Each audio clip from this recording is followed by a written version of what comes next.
गोरखनाथ जी महाराज आज पढ़ लिया हुआ है, जो गाते हैं कि भज भज राधे गोविंदा। ये उमा सांझी महोत्सव है। जिस प्रकार इधर उमा सांझी महोत्सव है, उसी प्रकार ब्रिज में इस समय सांझी महोत्सव चलता है। वो सांझी महोत्सव का ही भाव ये है लेकिन उसकी क्या परंपरा है, क्या पद्धति, बोले अनेक वर्षों से प्राचीन परंपरा ही है। कृष्णावतार से प्रारंभ हुई है। कल्पना करो आप, ये सांझी नाम वियोग जन्य दुख का हरण करने का साधन है।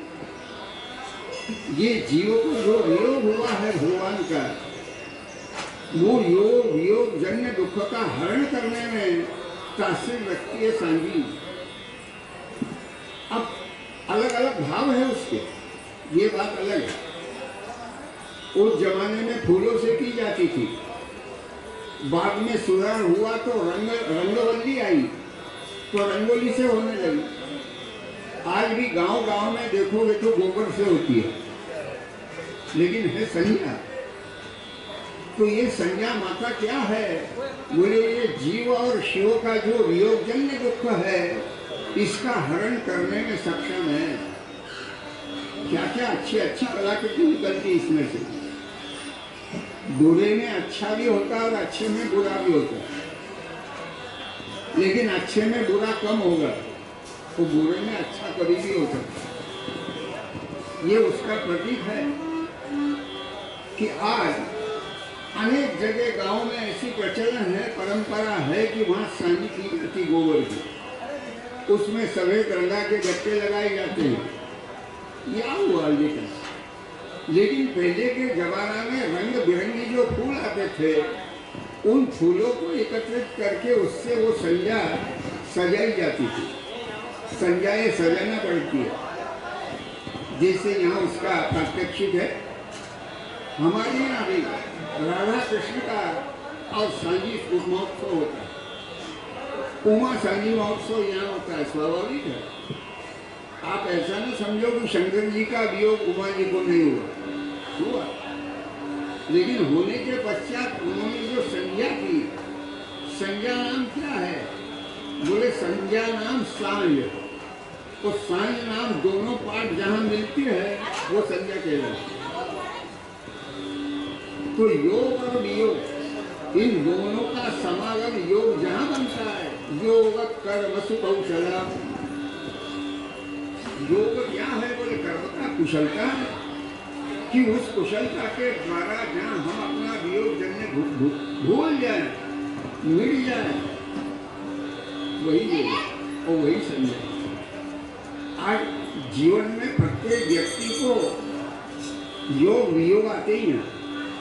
कौन कह सकता है कि हमें नहीं है? नहीं, हर व्यक्ति के जीवन में योग संयोग वियोग है ही, लेकिन उसमें से कैसे निकलना ये संज्ञा माई सिखाती है। इसलिए ये प्राचीन परंपरा है कि भाई दुख सुख दुख जो जीवन में आते हैं, लेकिन आने वाले सुख दुखों को क्या करो, बोले जब आप ठंडी में गर्म पानी से नहाते हो तो क्या करते हो? भगवान ने बताया, सुख दुखे समय कृत्वा लाभा लाभो जया जयो ततो युद्धाय नैवं पाप मवाप्स्यसि। क्या भगवान ने सीधी सीधी सुनाई है और सरल भाषा में, ऐसी कोई कठिन नहीं। पहले गर्म पानी करना और गर्म ज्यादा हो जाए तो उसमें ठंडा जब मिलाना। लोग कहते पागल हो, किसने कहा इतना गर्म करो, ये होता ही है। और कभी ठंड भी बढ़ जाती, कभी ठंड कम भी तो हो जाती है। तो आप अपने शरीर के ऊपर जो जल लेते हैं वो कैसा लेते, बोले माध्यम, ज्यादा ठंडा भी नहीं हो, ज्यादा गर्म भी नहीं। तो उसी प्रकार इन सुख दुखों को जीवन में सम्मिश्र करना इतना आसान नहीं है, कहना जितना आसान है। समय आता है तब अच्छे अच्छे भूल जाते हैं, लेकिन भगवान का आदेश ये समय निकलता। तो अभी से अगर माला लेके बैठोगे कि हम पास होंगे कि फेल होंगे, फेल होंगे कि पास होंगे, तो अभ्यास किसने करना? मास्टर जी ने कि और किसी ने?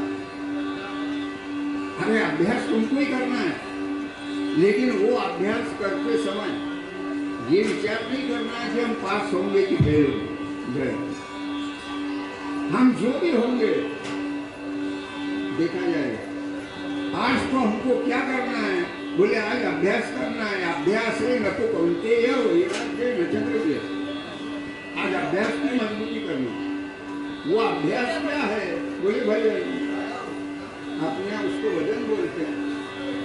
व्यवहार में उसको और अभ्यास बोलते हैं, लेकिन अभ्यास हो, भजन हो, ये निरंतर जारी रखना है।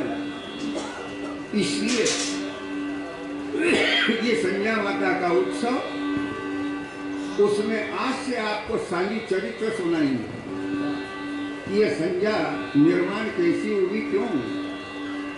गुरु महाराज ने बड़े प्रेम से गाया हुआ है वो चरित्र, अद्भुत है और राधा जी के प्रेम का प्रतीक है।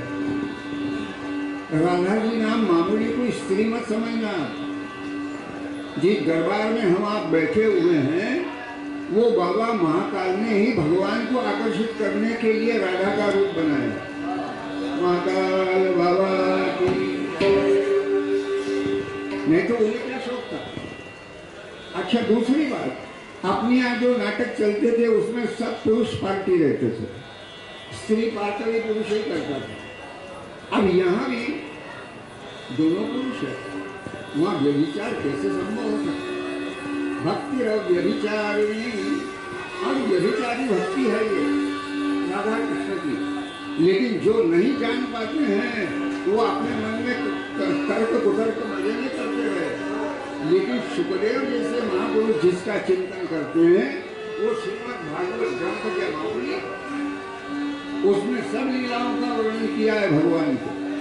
तो ऐसी लीला करने वाले लीला पुरुषोत्तम भगवान और उसका आनंद उठाने वाले बाबा महाकाल, इन दोनों का ये जो योग है, ये उमा सांगी कहो चाहे राधा सांगी कहो, दोनों एक ही। महात्मा आज के पद में गाते हैं कि भाई भज भज प्यारे गोविंद ला, उस गोविंद का स्मरण करो, क्योंकि भजन करे सो प्यारा साहेब। जो भजन करता है वो भगवान का प्यारा होता है।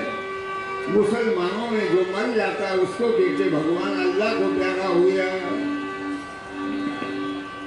कितनी उल्टी बात है। क्या मरने के बाद ही प्यारे बनोगे? अरे जीते जी बन जाओ।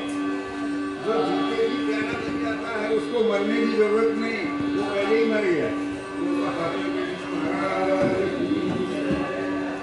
मरता है तभी प्यारा होता है, लेकिन मरना किसका है? बोले अभिमान का। ये जीवाभिमान जो है, ये बीच में क्या करता है? बोले बीच में पर्दा डाल देता, और ये जहाँ हट जाए वहाँ वही है, उसके बिना दूसरा कोई है नहीं।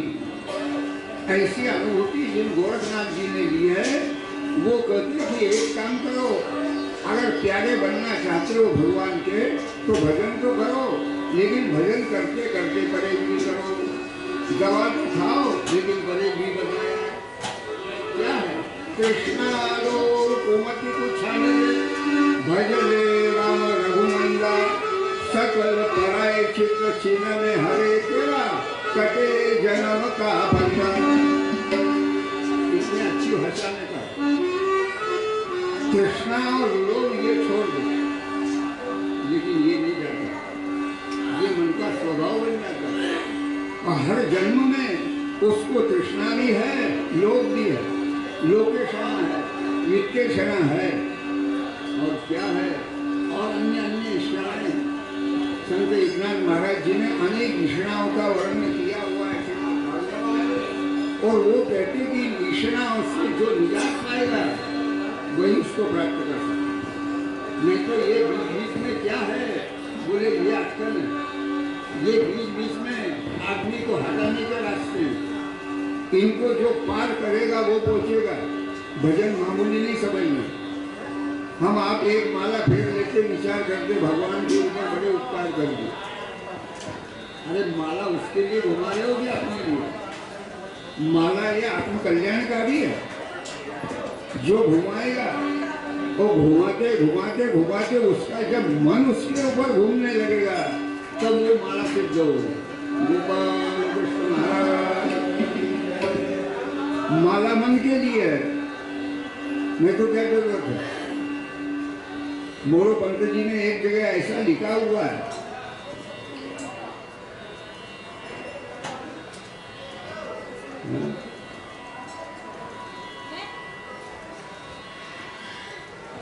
संतति संपत्ति, हाँ?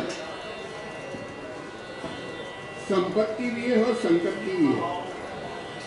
और इतना होते हुए जिसका ध्यान, जिसका मन भगवत चरणों में है, फिर उसको माला की क्या आवश्यकता।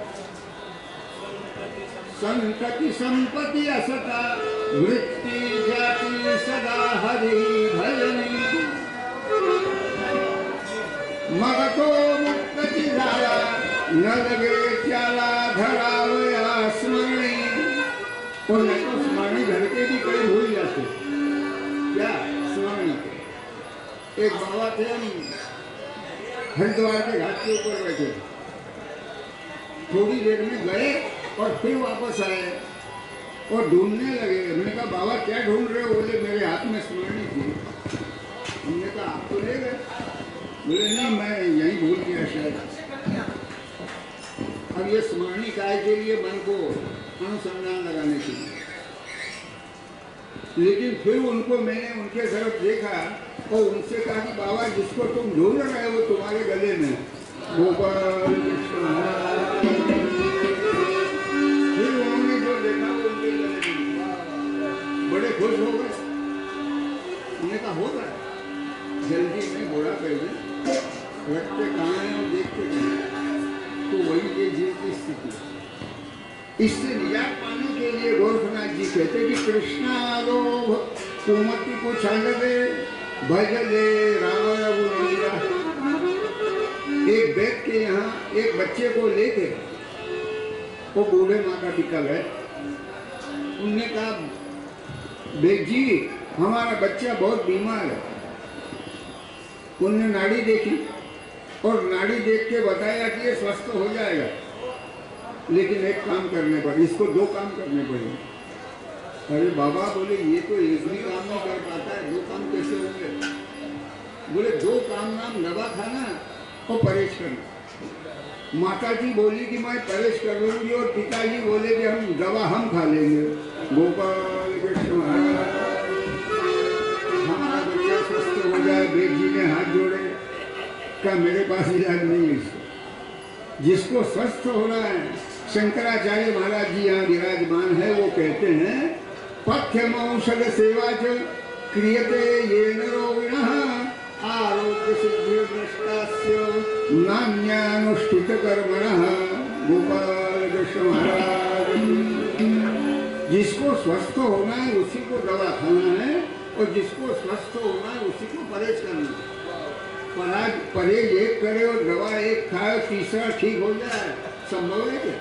अर्थात नहीं। इसलिए गोरखनाथ जी ने इसमें दवा भी बताई और परहेज भी बताया कि कृष्णा लोभ कुमति को छांड दे, भज दे राम रघुनंदन। सकल परय चित छिन्न हरे तेरा, कटे जन्म का फंदा। इतने स्वस्थ हो जाओ कि जन्म जन्मांतर के फंदे कट जाएंगे, एक जन्म के नहीं। अपने को क्या ध्यान है कि कितने जन्म के क्या बंदे, लेकिन जो सामने आते तो मालूम पड़ता है कि बड़े विकट है। और उसकी विकटता जटिलता देख के आदमी क्या होता है, बोला अफसोस करता है, दुखी हो जाता है। इसलिए संतों ने उस दुख दर्द को मिटाने के लिए ये साधन बताया है। फिर कहते हैं कि यही माये का दर्शन करना दिन चार कर लिया। इस माया का घमंड न करो। आज मायावादी बहुत है दुनिया में। पहले के जमाने में रावण जैसे माया के अहंकारी हो गए, लेकिन उनका अहंकार कहाँ तक रहा? जब तक राम से भेंट होगी नहीं। राम की भेंट होते बराबर सारा अहंकार चूर हो गया। उन्हें नहीं मालूम था, नहीं कहो तो वो भी शिव भक्त थे रावण। रावण मामूली नहीं था। राम भी शिव भक्त और रावण भी शिव भक्त। अब क्या कहोगे? ये भक्त कहोगे कि भक्त कहोगे? जो राम को नहीं समझ पाए, बिना शिव के कृपा के राम का अनुभव नहीं और बिना राम के कृपा के शिव की कृपा नहीं। नमः पार्वती भाव। इसलिए शिवोपासक जो है वो उसके ऊपर राम का अनुग्रह होता है। और जो राम भक्त है उसके ऊपर शिव का भी कृपा होती है। ये दोनों अन्योन्य हैं, नाम भिन्न हो सकते हैं, लेकिन दोनों की एकता कैसी है बोले जैसे शरीर और जीव। इसमें है, इसलिए बोलता है, चलता है, फिरता है, खाता है, पीता है, बोल सब काम करता है, लेकिन इसमें से जब मर जाता है तब क्या करता है? सब खेते उठा ले जाओ इसको।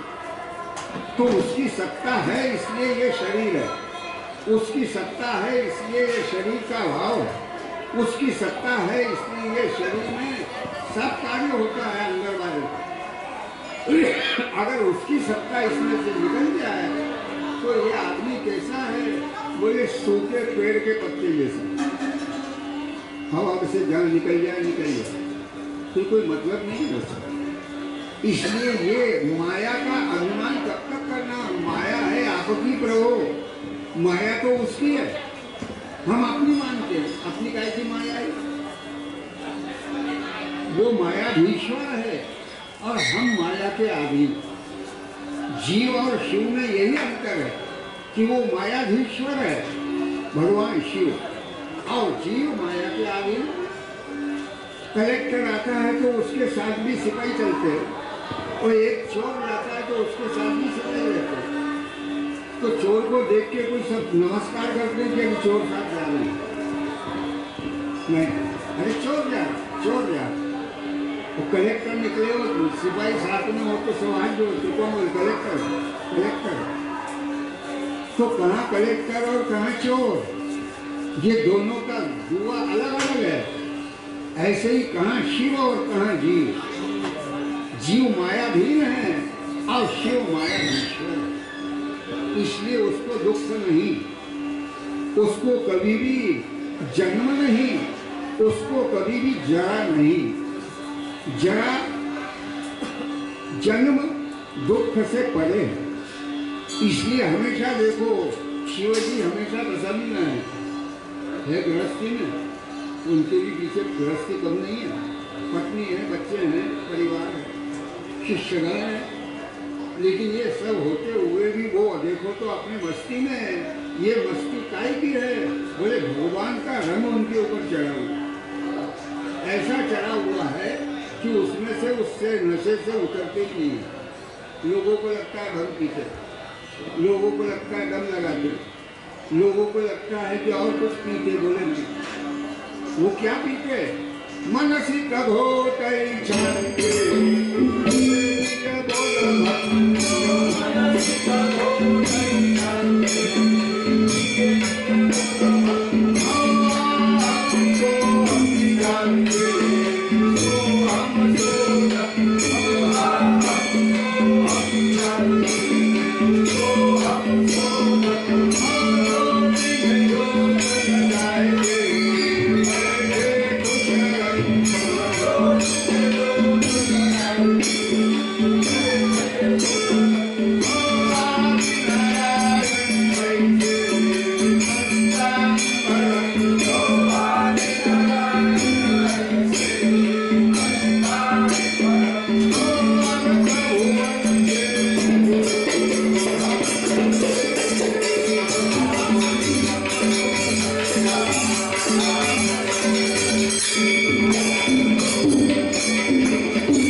निजे बोध की धन जो पीने वाला है वो इस भंग से क्या मजा रखेगा?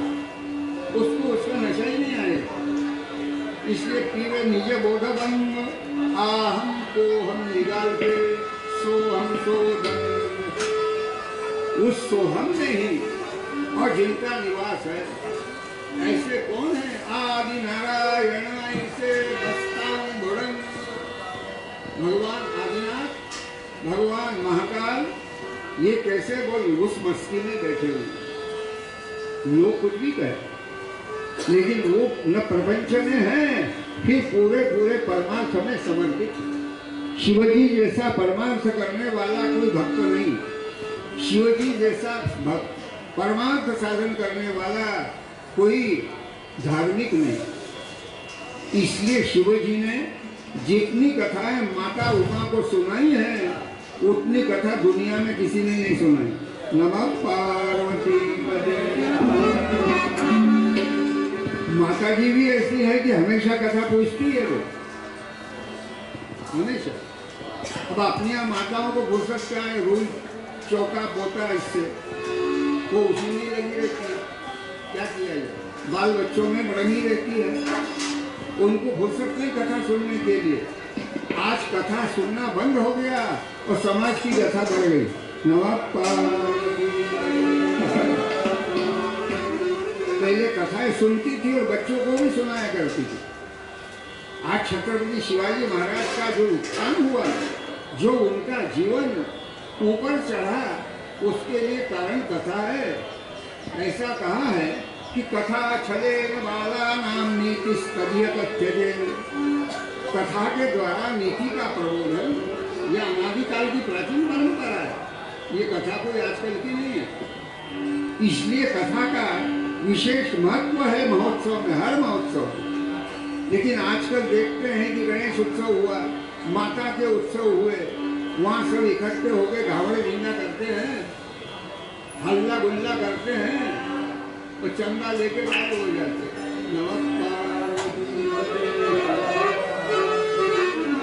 ऐसे नहीं करना। अरे माता का उत्सव है तो माता के प्रति जागृत हो समाज। गणेश जी का उत्सव है तो गणेश जी के कार्यों के प्रति लाभान्वित हो जी समाज। वो तो उत्सव है। नहीं तो गाना नाचना नाटक किया, आजकल घर घर में नाच गाना का नाटक हो गया। ऐसा डिब्बा लग गया है घर घर में कि मजे में बटन खोलो सब देखो, उसमें क्या बड़ी बात है। लेकिन देखना वो है कि जिससे अपने जन्म कर्म के जो पाप है वो कटे, जिससे हमारे द्वारा हुई गलतियां जो है वो सुधर जाए। इसलिए कथा है। कथा छले न भागा ना, बच्चों के लिए कथा है। लेकिन उम्र बढ़ गई इसलिए कोई बुढ़ापा आ गया ऐसा ना समझो। बचपन का जिंदगी रहता है। गोपाल कृष्ण महाराज। और वो बचपन में समझ आ जाए तो बहुत अच्छी बात है। शिक्षा जो दी जाती है वो बचपन में ही दी जाती है, क्योंकि बालक का स्वभाव जो होता है, बालक का मन जो होता है वो ग्रहण करने लायक होता है। और विचार करो कि हमारे यहाँ नारद जी ने इसके भी पहले बहुत बड़ा रिसर्च किया। इसकी प्रहलाद की जो माता थी, प्रहलाद गर्भ में था, कया था उसका नाम, वो इंद्र उसका हरण करके ले जा रहा। जाते जाते जाते नारद जी ने देखा और कहा, अरे देवराज ये क्या कर रहे हो, इसको कहाँ ले जा रहे हो? बोले इसका पति अगर इतना खूनी है, इतना आतंकी है, तो इसके पेट से बच्चा आने वाला कैसा हो? नारद जी ने कहा हमारे ऊपर चलो, इसके पेट से आने वाला बच्चा परम भक्त होगा, छोड़ दो आयुष। नारद जी ने उसको उससे छुड़वा दिया और छुड़वा के अपने साथ ले जाके आश्रम में विराजमान किया और विराजमान करके क्या किया, उनको कथा सुनाई। अपने भारतवर्ष में कथाएं कम नहीं है। ऐसा कहा व्यासोच्चिष्ट जगत त्रयम्। व्यास जी का सब झूठन है। व्यास जी ने महाभारत भागवत अनेक कथाओं का रचनात्मक भाव किया। भारत ऐसे ऐसे नाम के आपके दिमाग के परे, जब उसमें आप देखोगे तो आपको मालूम होगा कि भारतीयों के पास क्या खजाना है, अद्भुत। और वो खजाना आज भी कायम है। लेकिन देखो तो देखना पड़ेगा। तुम विचार ही नहीं करोगे तो बेकार है सब। विचार ही ना पशु भी समान। इसलिए उसका मंथन करो, उसका चिंतन करो, तब आपको मालूम होगा कि ये तो प्रगाढ़ धन है। इतना बड़ा धन भारत में है कि उसको कोई चुरा नहीं सकता, और चुरा भी ले जाए तो कम नहीं हो सकता। आज भी कायम। इसलिए ये कथाओं का जो भाव है ये विविध प्रकार का है, विविध समूहों का है और अनेक विषयों के ऊपर चर्चा है उसमें। यही तो सत्संग है और क्या है। माता जी ने भगवान शिव जी के पास सत्संग ही किया और कुछ नहीं, और उस सत्संग का जो फल निकला हुआ है वो अनेक प्रकार के, जहाँ उमा महेश्वर संवाद कहीं भी देखो। तो ये उमा महेश्वर संवाद का मतलब क्या है? बोले उमा जी परीक्षा करती है और उसका जवाब भगवान शिव जी देते, बड़े प्रेम से देते और समझा के देते हैं। जब माता जी को वो भाव समझ में आता है तो वो भी उनकी सेविका बन जाती, वो उनके अधीन हो जाती थी बाबा। और सुना तो जितनी कथाएं माता जी ने सुनी है उमा जी ने, उतनी शायद हम आपने भी नहीं सुनी है, आज भी सुन रही है। ये सांझी महोत्सव के बहाने उमा ही तो सुनती है, और कौन सुनता है? भगवान तो विराजमान है, लेकिन उमा माता बैठी है वहाँ, जिनके बदौलत ये महोत्सव प्रारंभ हुआ है। ये उमा सांझी महोत्सव का चतुर्थ दिन है, कल समापन, कल 5वां दिन। तो आपको आज सुनाते हैं कि ये महोत्सव कैसे प्रारंभ हुआ है। इसलिए पूर्व पद में गोरखनाथ जी कहते अगला भाव आपको कल समझाएंगे कि भज भज राधे गोविंदा, भज राधे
सिद्धि माता की, शिप्रा माता की, सद्गुरु समर्थ महिपति नाथ महाराज की।